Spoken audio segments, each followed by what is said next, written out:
From LinkedIn News, I'm Leah Smart, host of Everyday Better, an award-winning podcast dedicated to personal development. Join me every week for captivating stories and research to find more fulfillment in your work and personal life. Listen to Everyday Better on the LinkedIn Podcast Network, Apple Podcasts, or wherever you get your podcasts. Break language barriers instantly by translating up to 44 languages in real time with the HP AI PC, powered by the Intel Core Ultra processor. With the right tools, work doesn't have to feel like work. Learn more at hp.com/AI PC. Hey, I'm Kwame Christian, and you are about to step into the world of Negotiate Anything, the #1 negotiation podcast in the world where we teach you how to make difficult conversations easier while getting more of what you want in the process. Each episode is packed with practical tips and strategies from the experts. We delve into negotiation, conflict resolution, and leadership skills that are crucial in both business and in life. Whether you're closing a deal, managing a team, or navigating personal relationships, Negotiate Anything provides you with the tools you need to succeed. Our conversations are real, relatable, and most importantly, rooted in practicality. So if you're ready to transform your conversations and elevate your negotiation skills, join me on Negotiate Anything. Subscribe and listen on Apple Podcasts, Spotify, or wherever you love to listen. Let's make every conversation a winning negotiation. Patience, thanks for joining us today. Thanks for having me, Kwame. I'm glad to be here. Yeah, it is our pleasure. So how would you get us started by telling us a little bit about yourself and what you do? So I call myself the visionary introverted woman. And I say that introversion gives me purpose. So I am an executive career and leadership coach. And I work with introverted women to help them leverage their strengths so that they can achieve presence, positioning, and profit with whatever gifts and talents they have in an extroverted world. I also help organizations to leverage their talent pool in such a way that they're able to effectively develop leaders within their teams and build a profitable and sustainable business. Ooh, I love this, Patience. And so one thing that I realized as you were talking, I see a lot of books focused on how introverts can really unlock their potential, lead, persuade, manage effectively, those type of things. And there seems to be a robust community of leaders in the introvert in the space that are focused on introverts. But what's interesting is I don't see the same type of support or focus on extroverts. And it perked my attention because you said, I'm helping people to understand how they can succeed in an extroverted world. So when you think about us living in an extroverted world, what does that mean to you? Let me start by telling a little story. I've just come from France from a Maxwell Leadership Conference. I'm a John Maxwell certified coach.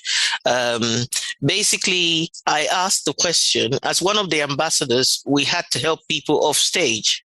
And while we were helping people off stage, there were men on my side, and they would stretch out their hands to help the ladies get down from the stairs, but then put their hand back when a man was coming down the stairs.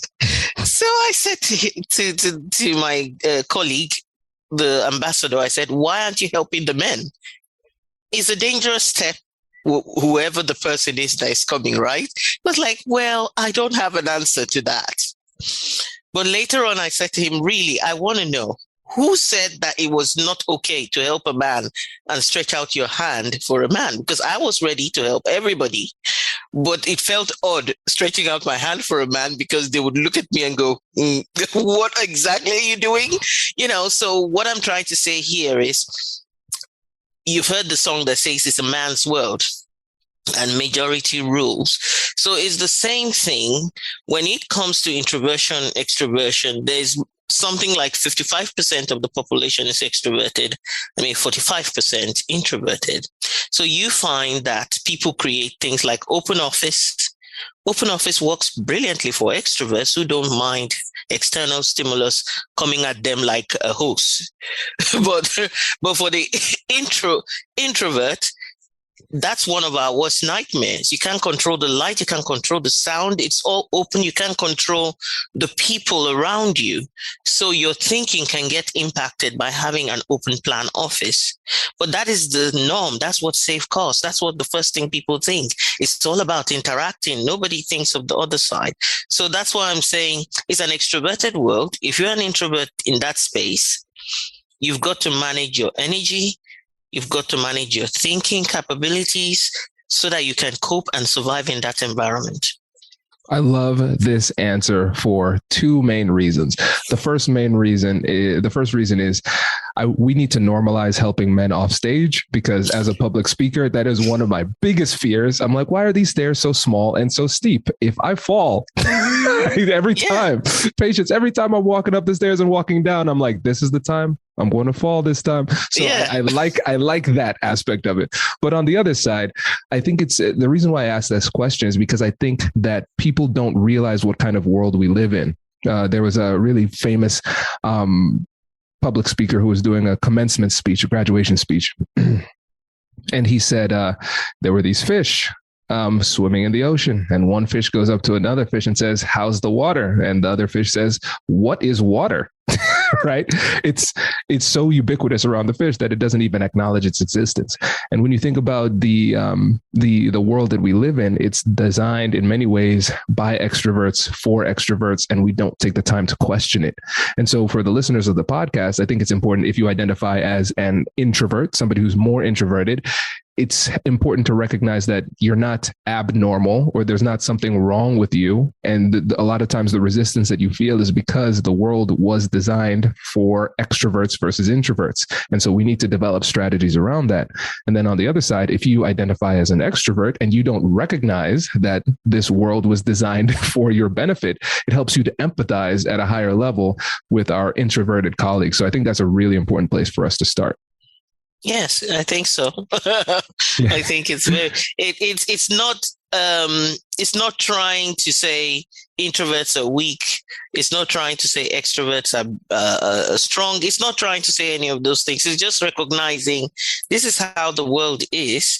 And if you really want to thrive, recognizing the differences, appreciating them, and doing what you can to either be the change or adapt something, then you are able to thrive.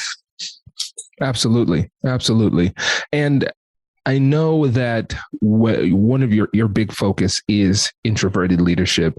And one of the things that you talk about is courageous leadership, which I really, really like. And the reason I like the word courage versus fearless is because courage acknowledges that you have a fear and then you overcome it. Mm-hmm. Fearlessness is a pathology. You should be afraid of some things. There's a reason evolutionarily why we have fear. It keeps us alive. So I don't want to be fearless. I want to have that fear so I can still understand and analyze the situation effectively. And most of the time when you think, you can't just tell somebody to be fearless. Oh, sweet. Okay, I'll turn off my amygdala. Thanks for that advice. Right. But being courageous is more realistic. And so when you think about courageous leadership, what would you say are the keys? For me, courageous leadership has basically 6 foundations that I recognize. So first and foremost, you're right about the word fearless versus the word courage. Many of us can be fearless in situations where we have had an experience before. Over time, you don't exhibit any fear because you've done it over time. You've seen people do it. They're safe. But then in situations where you've never tried something before, or you know that deep down within you, you don't have the strength to meet up with the challenge that is in front of you, you shouldn't then take a step back and go, I'm not going to do it. So courage allows you to move forward. So in my view, there are 6 foundations to look at when it comes to courageous leadership. And the first one is basically effectively self-regulation. You regulate yourself. The other is you cast a vision for where you want to go. whether or not that looks possible in your current reality. And then you plan a strategy. How do I get to that space?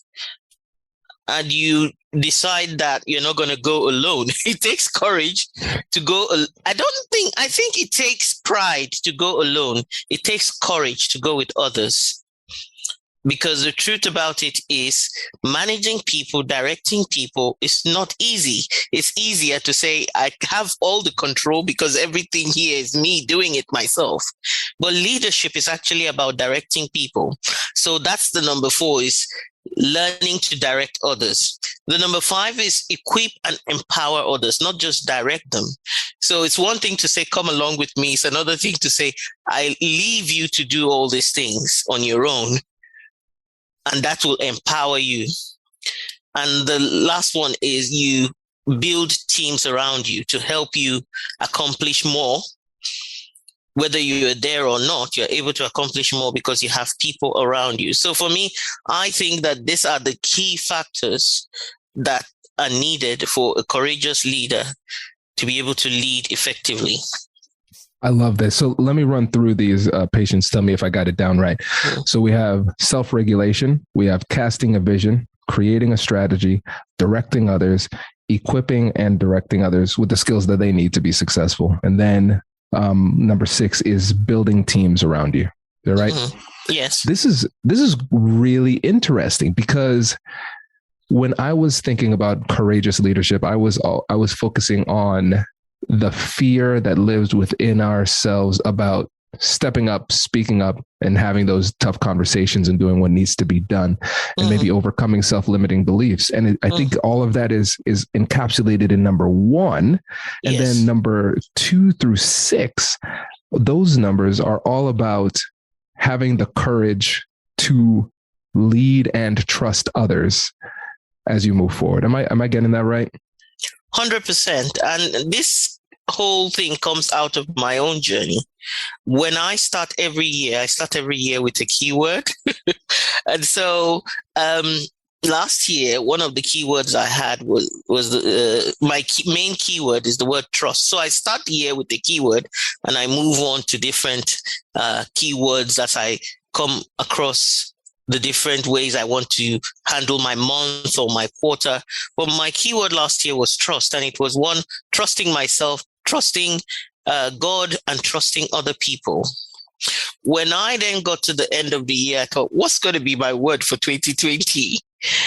And deep down within, intuitively, I was able to understand that I think I've done a lot of trusting God to help me. Now I have to take leaps and jump out and do those big things. But then the next thing is 2 areas of growth was trusting others and trusting myself more with the decisions that I made. So my word for this year became courage. And that is how all throughout you recognize that when you lead yourself well, you find the courage to lead others because you have an understanding and an empathy of what they're going through to be able to get or step up to that next level. This is really good. And now, when we talk about trusting others, this is really important as a leader because if you don't trust your team, then you turn into a micromanager. People don't like that. How do you get to a place of confidence in your team to trust them enough to lead effectively? Hello, my friends. Before we get back to today's episode, I want to ask you a question. Have you ever wondered how to elevate your team's negotiation game and how you can help the folks on your team have better, difficult conversations?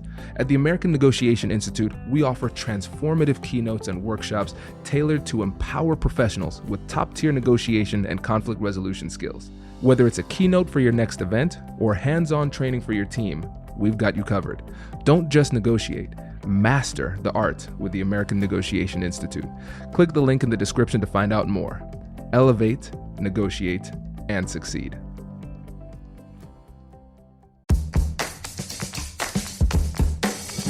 Hey you, I'm Andrew Seaman.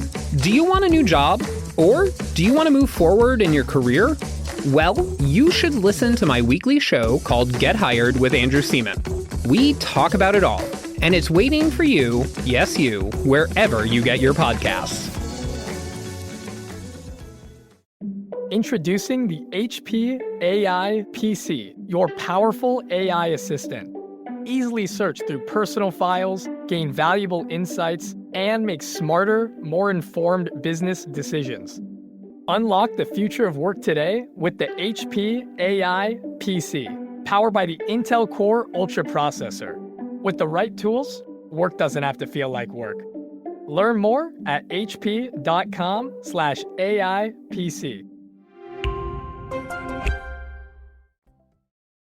Like I said, first and foremost, the foundation is learning to trust your own self. And the second thing is you're able to trust a team that you have equipped. If you're not equipped people, you won't trust them. You can't delegate when you have not equipped, or you have not understood the potential and the strength within people, or you've not nurtured that potential. And when you nurture potential, then you let go. When you're trusting yourself, you are modeling already the courage that is needed. You're taking action. And when you're modeling that, the people around you are seeing what you're doing and how you're doing it. And it has to be intentional. Modeling or mentoring, whether you are like direct or indirect, has to be intentional. And that is then how you're able to say, I trust my team because I've shown them what to do. They've seen it happen before. They've seen it modeled. They've seen it done. I have equipped them to be able to go ahead and take up this challenge. I love this. This is really, really helpful.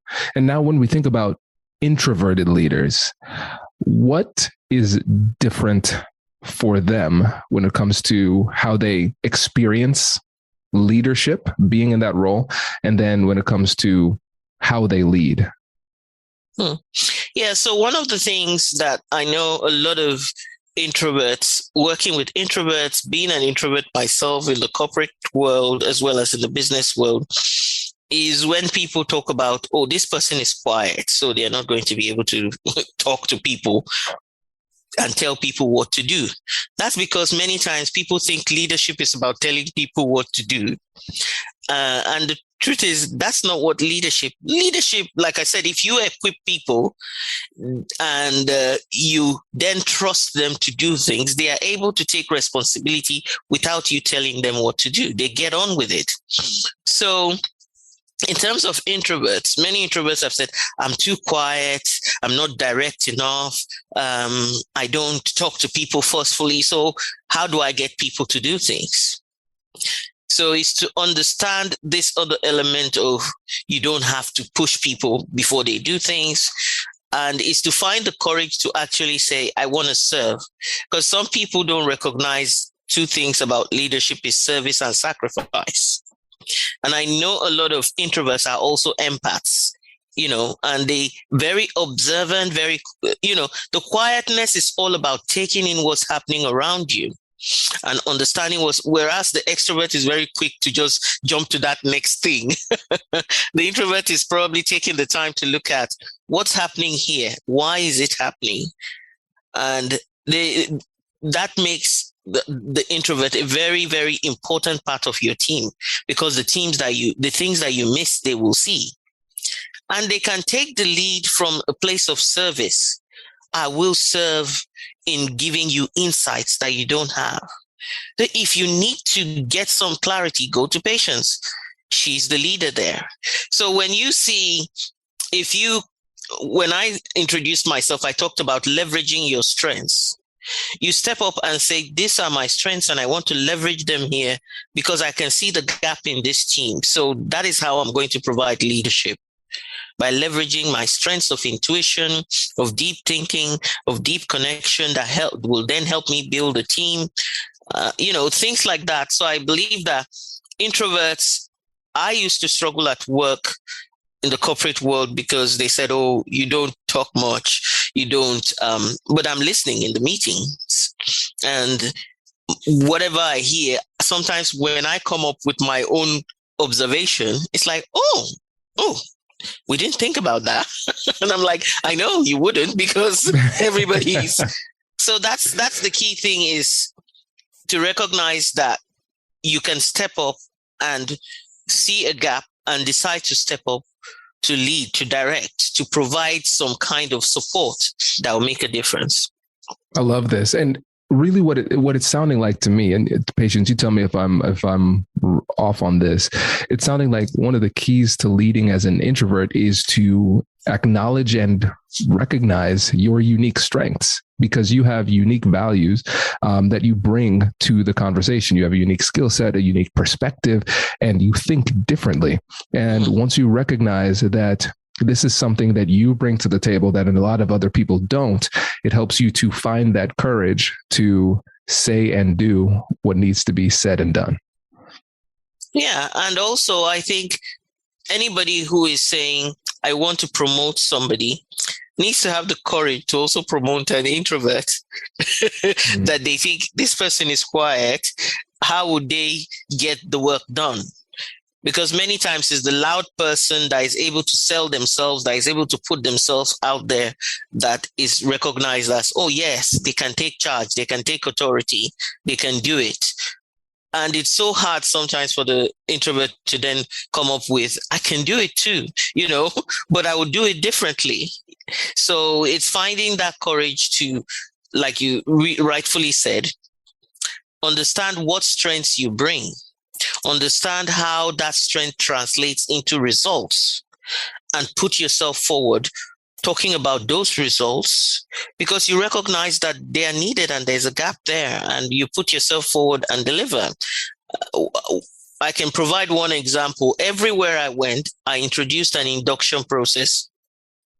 I have sensitivity to people starting out without support. Throw them in the deep end and sink or swim. So I always set up an induction process. Now looking back, then I didn't think about it as, but I took my own journey and my own struggle when I started. And I introduced an induction process that included mentoring, shadowing, and reviews that would help people who are starting out to really settle in better and stronger, not just faster, but stronger, so that ultimately what you want them to do is to be independent members of the team that can contribute more effectively because they have been inducted properly. And so that's somewhere that initially I used to think that's just something I wanted to do to support. But that to me is an area of leadership, an area where I took charge and provided support, recognizing the gap within the business. This is great. This is great. And I know we're coming up on time here, but before we go, especially since we were just talking about the introverted leaders, you have a program that's coming up, a workshop for leaders who are women who are introverted, right? Yes. Can you tell the audience about that? So what I recognized as part of the courageous journey, or being a courageous leader, or having courage to be in business or anything, is the fact that you need to be growing. You just don't go through things, you grow through things. And you just don't live your life, you lead your life. So basically, I've been talking a lot about growth plans, setting up a growth plan, having an intentional way of looking at your gaps and closing it. So this workshop is about helping the introverted woman to win. So I call it 5 ways to win as an introverted woman, moving from goals to growth. If you're aspiring to something better, then it's not just your goals. You need to have growth plans.